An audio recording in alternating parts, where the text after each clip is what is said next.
Hello everyone, welcome to AB academics.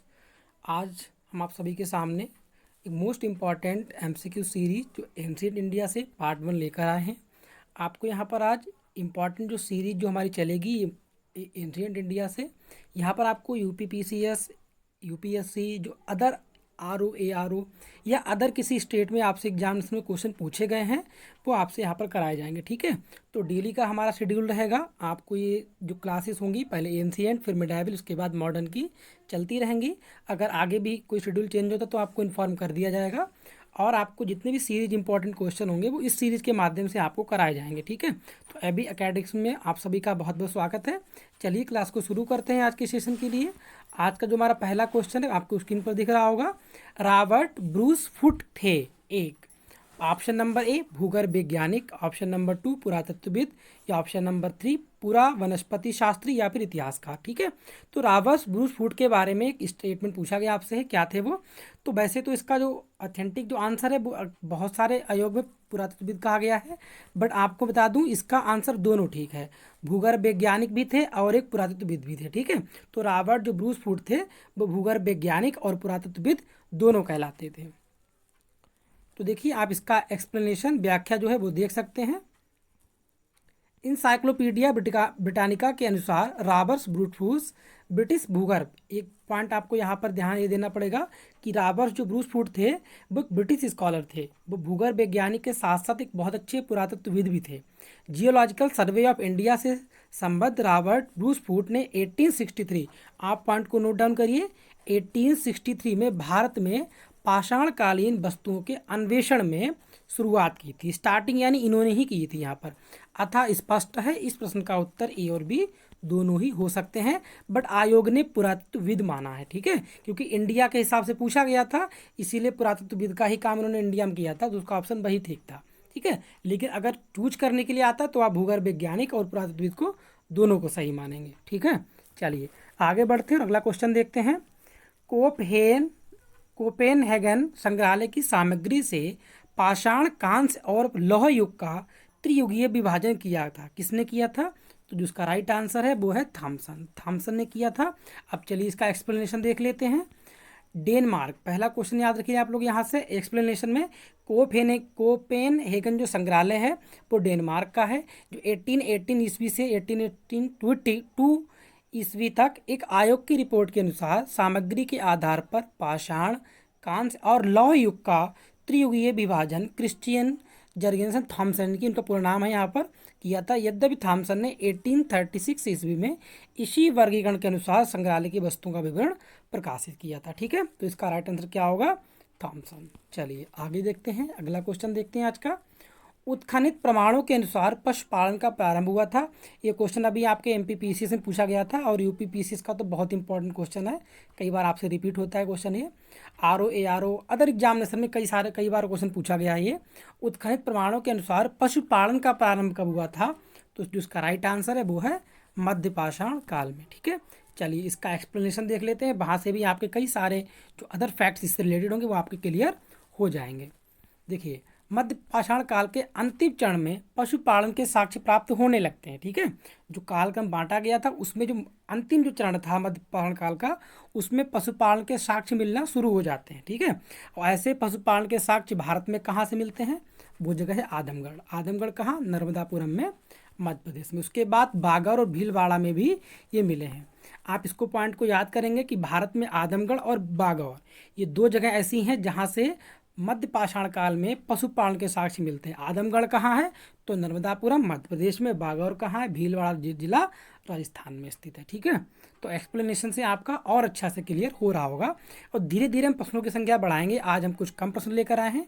जैसे जैसे series हमारी बढ़ेगी आपको इंपॉर्टेंट क्वेश्चन का जो टाइम है वो लगातार हम इंक्रीज करते चले जाएंगे। ठीक है, चलिए अगला क्वेश्चन देखिए। पीपीटी में क्वेश्चन बनने से अच्छा ही रहता है, आपको विजन क्लियर होता है, आप जहाँ तो इसका स्क्रीनशॉट भी ले सकते हैं और अपना एक अच्छा पीपीटी भी अपने आप उसको रिकॉर्ड में रख सकते हैं। मध्य पाषाणिक प्रसंग में पशुपालन के प्रमाण जहाँ मिले हैं वह स्थान क्या है? वह स्थान का आंसर क्या होगा? अभी आपको मैंने बताया था उस ऊपर ही, आप देख लीजिए उसमें दो जगह थी, आदमगढ़ और बागौर। इस ऑप्शन में बागौर कहीं पर नहीं है तो आदमगढ़ दिया हुआ, तो इसका आंसर क्या होगा? आदमगढ़।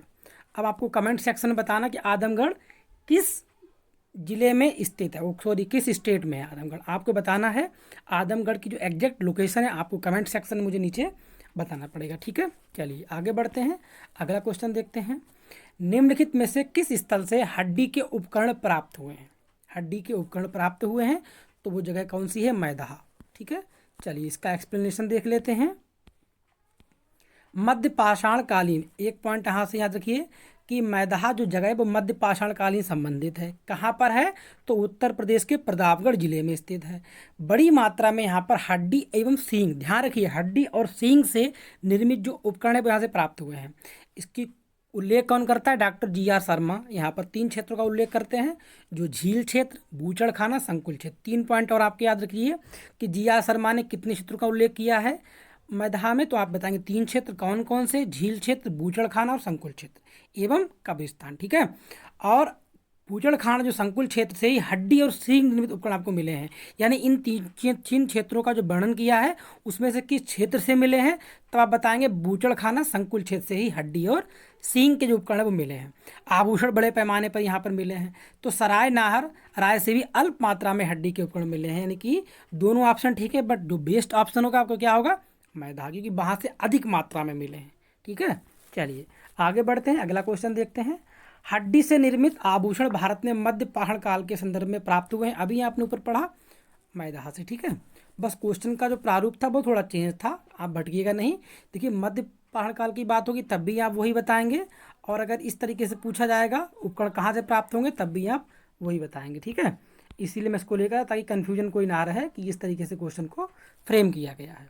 चलिए आगे बढ़ते हैं, अगला क्वेश्चन देखते हैं। एक ही कब्र से 3 मानव कंकाल निकले हैं। कहाँ से निकले हैं? सराय नाहर, मैदाहा, दमदमा, चौपानी मांडो। आपको बताना है ये। तो जो इसका राइट आंसर क्या होगा? इसका राइट आंसर होगा सराय नाहर से, ठीक है। आपको कहाँ से मिले हैं? सराय नाहर से आपको चीज़ें मिली हैं। चलिए इसका एक्सप्लेनेशन देख लेते हैं। उत्तर प्रदेश के प्रतापगढ़ जिले में स्थित सराय नाहर राय, मैदाहा तथा दमदमा उत्खनन हुआ था। दमदमा में लगातार 5 वर्षों तक किए गए उत्खनन के फलस्वरूप पश्चिमी तथा मध्यवर्ती क्षेत्रों में कुल मिलाकर 41 समाधान प्राप्त हुए हैं। इन समाधानों में 5 समाधान युग्म समाधान है और बाकी जो समाधान है 3 मानक कंकाल एक साथ मिले हैं, ठीक है। शेष समाधानों में 1 कंकाल मिला हुआ है। चलिए आगे बढ़ते हैं, अगला क्वेश्चन देखते हैं।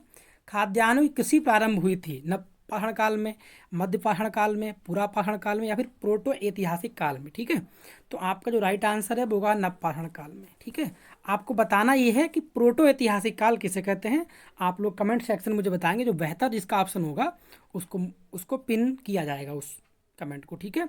चलिए तो इसका एक्सप्लेनेशन देख लेते हैं। खाद्यान्नों का उत्पादन सर्वप्रथम नव पाषाण काल में ही हुआ है।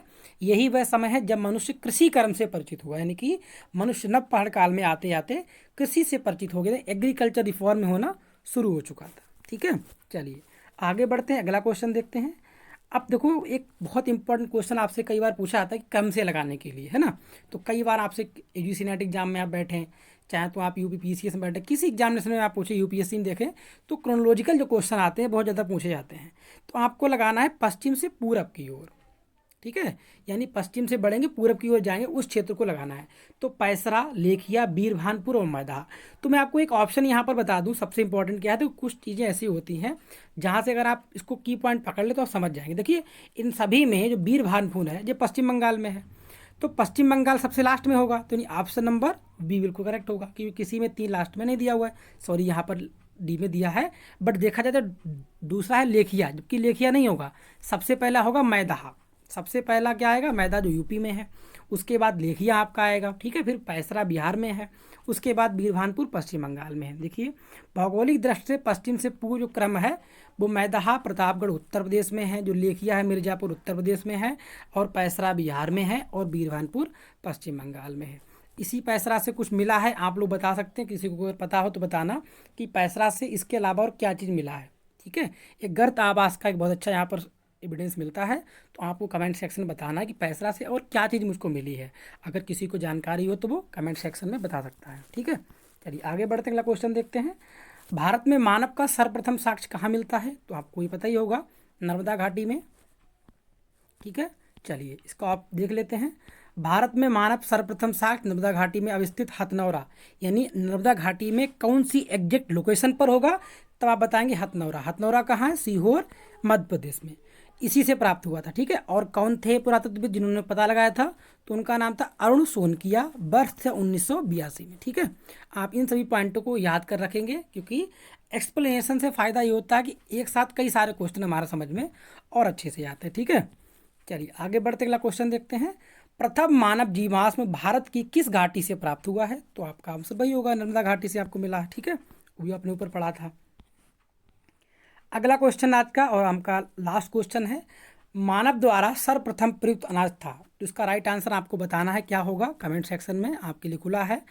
चलिए अब इसका एक्सप्लेनेशन देख लेते हैं। फिलहाल के लिए आधुनिक मानव समाज द्वारा मुख्य रूप से 8 खाद्य अनाजों का उपभोग किया गया है: जौ, गेहूँ, चावल, मक्का, बाजरा, सोरगम, राई एवं जई। अनाजों के पौधे विभिन्न क्षेत्रों में जंगली घास के रूप में विद्यमान थे, जिन्हें बीजों के रूप में अलग क्षेत्रों में अलग अलग समय पर मानव ने उगाया है। वैश्विक दृष्टि से देखा है तो सर्वप्रथम जौ, यानी उसका राइट आंसर क्या होगा? जौ होगा। ठीक है, आसपास भूमध्य सागर, ईरान के मध्य स्थित पश्चिम एशिया के देश में मानव द्वारा उगाया गया है। बाद में लगभग इन्हीं क्षेत्रों में 8000 ईसा पूर्व के आसपास ही गेहूँ भी उगाया जाने लगा था। और आपके लिए जो होमवर्क में क्वेश्चन मैं आपको दे रहा हूँ वो ये है कि यूपी के किस जगह से हमारे यहाँ चावल के प्राचीनतम साक्ष्य मिले हैं। आपको वो उसका जो आंसर है पिन करके मुझे मैसेज में बताना होगा। ठीक है, तो आज का सेशन यहीं पर समाप्त होता है। कैसा लगा आज का सेशन हमें ज़रूर बताएं। साथ ही साथ अगर क्लास अच्छा लगा हो तो उसको लाइक करें और शेयर करें। साथ ही साथ हमारे चैनल को सब्सक्राइब करें। मिलते हैं आपसे किसी अगले सेशन में, बने रहिए हमारे साथ ऐसे ही। धन्यवाद।